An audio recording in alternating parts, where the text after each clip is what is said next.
بسم الله الرحمن الرحيم. الحمد لله رب العالمين والعاقبة للمتقين، والصلاة والسلام على أشرف الأنبياء والمرسلين سيدنا محمد وعلى آله وصحبه أجمعين. بینندگان عزیز و محترم، السلام علیکم و رحمت الله و برکاته. در نشست‌های گذشته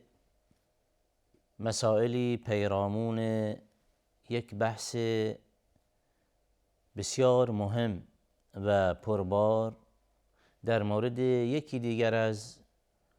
معجزات سرور بشریت علیه الصلاة والسلام سخنانی به سمع و حضور شما داشتم. بحثی که در نشست‌های گذشته در مورد اون اشاراتی داشتیم در مورد استجابت دعای رسول الله علیه الصلاة والسلام و دعایش برای بعضی از شاگردان ممتاز خودش که در نتیجه این دعا این افراد زندگی اونها پرخیر و پربرکت شد و یکی از این افرادی که از دعاهای مستجاب رسول الله علیه الصلاة والسلام بهره ای بردند، صحابی بزرگواری به نام ابو هریره رضی الله عنه و ارضاه که به برکت دعای رسول الله علیه الصلاة والسلام به یکی از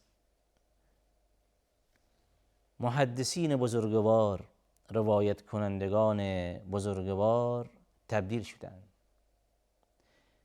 به یکی از شخصیت‌هایی برآمدند که سرمایه عظیمی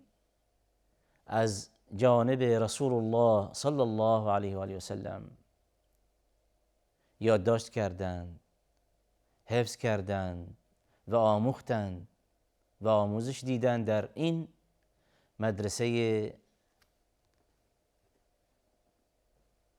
پرعظمت نبوت پیامبر علیه الصلاة والسلام. و این سرمایه گرانبهای حدیثی به نسل‌های بعدی، به نسل‌های آینده با نهایت امانت علمی و با رعایت امانت به نسل‌های آینده نقل نمودند. ابو هریره رضی الله عنه یکی از اصحاب پاک رسول الله علیه الصلاة والسلام که به برکت دعای پیامبر علیه الصلاة والسلام و این یکی از دلائل و نشانه های نبوت پیامبر علیه الصلاة والسلام می باشد که مستجاب الدعوه می باشند. هر جایی که دعایی داشتند، راز و نیازی داشتند و درخواستی از جانب پروردگار داشتند، الله ذوالجلال دعای بنده خودش استجابت نموده و یکی از افرادی که به این دعاها ظفرمند شدند همین شخصیت ابو هریره رضی الله عنه می باشد. ابو هریره رضی الله عنه زبان زد عام و خاص می باشد. توانستند در اندک چند سالی که در خدمت سرور بشریت علیه الصلاة والسلام مشرف باشند شبانه روز ملازم پیامبر بودند، با او نشست و برخاست کردند و بیش از همکاران خودش،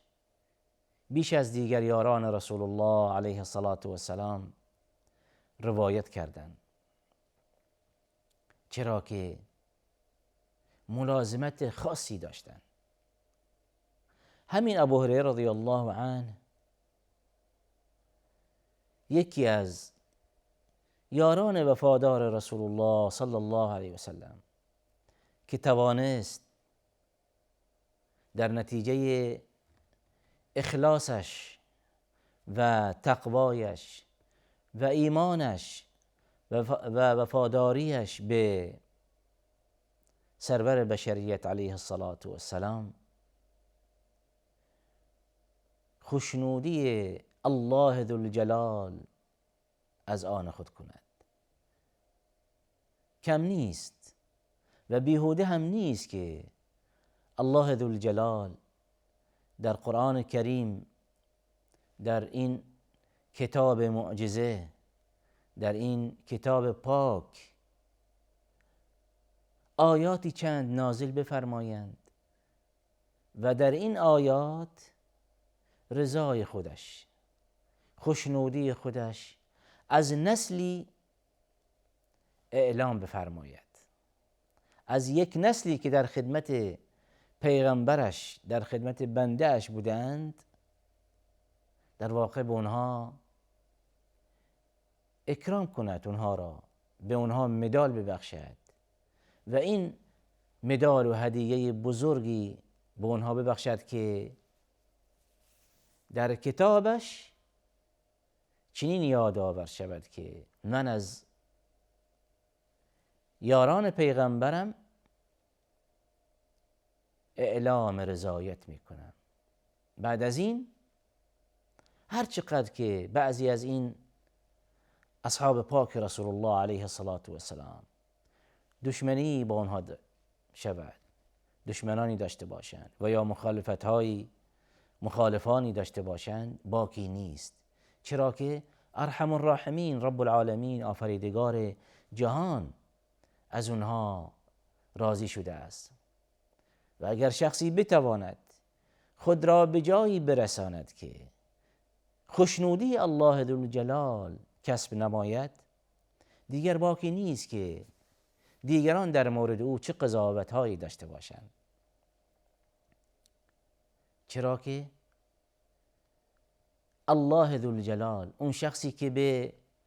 ظاهر و باطن این انسان آگاه می باشد، اون کسی که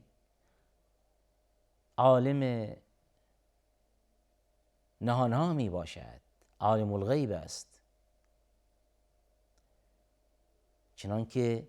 فردی توانست خودش به الله ذوالجلال وصل نماید و رضایت او کسب نماید، دیگر مشکلی نیست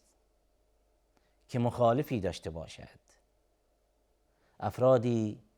از او ناراض باشند. مهم این است که آفریدگار عالم از این بندش، از این شخص راضی باشد. ابو هریره رضی الله عنه به همراه دیگر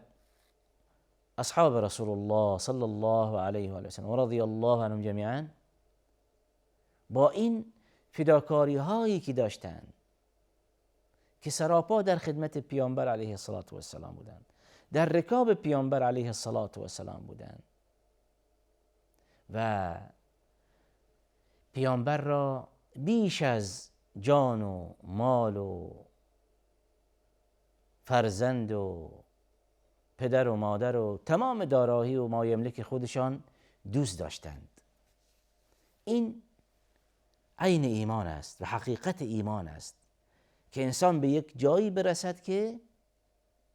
هیچ احدی و هیچ شیئی و هیچ چیزی و هیچ کسی نزد او محبوبیتی همچون رسول الله علیه الصلاة والسلام داشته باشد. یعنی اینکه حبش و ایمانش و اخلاصش به ایمانش به الله و رسولش بیش از هر چیزی باشد. و این حقایق ایمانی می باشد. الله ذوالجلال دعا می کنم که چنین ایمانی به همگی ما عطا بفرماید و چنین ایمانی نصیب همگی ما لطف و عنایت بفرماید. این یک جایگاه خاصی از ایمان است، یک عظمتی است که الله ذوالجلال به بنده اش میبخشد و این در واقع تحقق نمییابد جز به اذن پروردگار عالم. این انسان مؤمن سعی و تلاش خودش میکند، دعا میکند، راز و نیاز میکند و در نهایت از الله بخواهد که این دعاهایش، نیایشش، راز و نیازهایش، درخواستهایش به لطف و کرمش پذیرا باشد، تا اینکه بتواند در نهایت خوشبختی دنیا و آخرت کسب نماید. سخن از این راوی بزرگوار رضی الله عنه و ارضاه در نشست‌های گذشته داشتیم. به اینجا رسیدیم برای اینکه ابو هریره رضی الله عنه با این عظمتی که داشتند، با این شخصیت متواضع و ایمانی که داشتند و با اینکه این همه سرمایه حدیثی در اختیار امت اسلامی قرار دادند، اما باز هم کم و بیش انتقادهایی بر این شخصیت بزرگوار وارد می شود. کم و بیش این شخصیت بزرگوار رضی الله عنه و ارضاه مورد لمز و همز و غمز می شود و شبه های مختلفی عنوان می شود برای اینکه چگونه ابو هریره در این مدت اندک که چند سالی بیش نیست که در خدمت پیامبر علیه الصلاة و السلام بودند، این همه روایت، بیش از 5000 روایت کردند. اما در واقع زمانی که به اصل ماجرا و اصل قضیه بازگردیم و در نقد و رد این شبهات تحقیقاتی داشته باشیم، به این نتیجه می رسیم که یک امر بسیار عادی است و این ذکاوت و این هوشمندی و هوشیاری که ابو هریره رضی الله عنه در نتیجه برکت دعای پیامبر علیه الصلاة و السلام که برای او حاصل شده است، در واقع یک امر عادی است که در مدت 4 سال یک شخصی بیاید و این همه روایت داشته باشد. اگر بیاییم روایت های 5000 و اندی که ابو هریره رضی الله عنه روایت کردند بر این 3-4 سال تقسیم کنیم، میانگین روزانه خیلی در واقع تعداد کمی از این روایت ها می باشند و امروزه اگر ما خوب دقت کنیم در این جهان معاصر خودمان، بعضی از افراد در واقع گذشته از اینکه افراد نابغه و بسیار هوشمند، حتی در میان افرادی که در واقع یک حافظه در حد متوسطی که داشته باشند،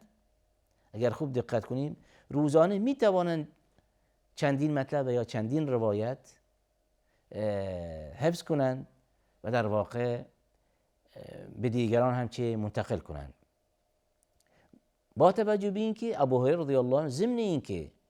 همون ذکاوت و هوشیاری که داشتن، اینجاست که از یک امر مهمی غافل نباشیم و اون این که برکت دعای رسول الله علیه الصلاة و السلام شامل حال او شده است و از این بابت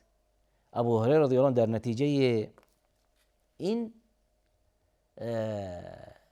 دعایی که رسول الله علیه الصلاة و السلام برای او داشتند توانست بیش از همکاران خودش روایت از جانب پیامبر صلی الله علیه و آله بشنود و به دیگران و به نسل‌های بعدی منتقل نماید. پس در وهله اول به اینجا میرسیم برای اینکه یکی از اسباب کثرت روایت ابو هریره رضی الله عنه حافظه قوی او بود، ذکاوت بیش از حدی که داشتند و به برکت دعای رسول الله صلی الله علیه و سلم. ثانیاً اگر خوب دقت کنیم این تنها شخصیت ابو هریره رضی الله تنها نیست که فقط در واقع توانستند این همه روایت از جانب رسول الله علیه السلام حفظ کنند و منتقل نمایند. افراد دیگری هم بودند که در زمینه‌های دیگری هم مهارت خاصی داشتند. به عنوان مثال صدیق امت خلیفه اول مسلمین ابوبکر صدیق رضی الله عنه و ارضاه در علم نسب شناسی زبان زد خاص و عام بوده، معروف بودند و حتی پیامبر علیه السلام در مورد صدیق امت چنین فرمایش دادند که اعلم الناس بانساب العرب، یعنی این که ابوبکر صدیق در این زمینه بیش از دیگران مهارت داشتند و این خود یک علمی است، علم واسعی است. و همچنین بعضی از یاران رسول الله علیه السلام که حافظ قرآن کریم بودند و همچنین بعضی از اونها در زمینه شعر مهارت خاصی داشتند. اما اینجاست که متاسفانه انتقادها متوجه شاگرد ممتاز رسول الله علیه السلام که ابو هریره باشد رضی الله عنه می شود و این یک نوع در واقع انتقادهای بیجاست و یک نوع شبهاتی که فقط به قصد تشویش اذهان مسلمانان می باشد. شبهاتی که القا می شود فقط صرفاً به خاطر این است که این سرمایه حدیثی که در اختیار شماست ای مسلمانان، این روایت ها به عنوان مثال در واقع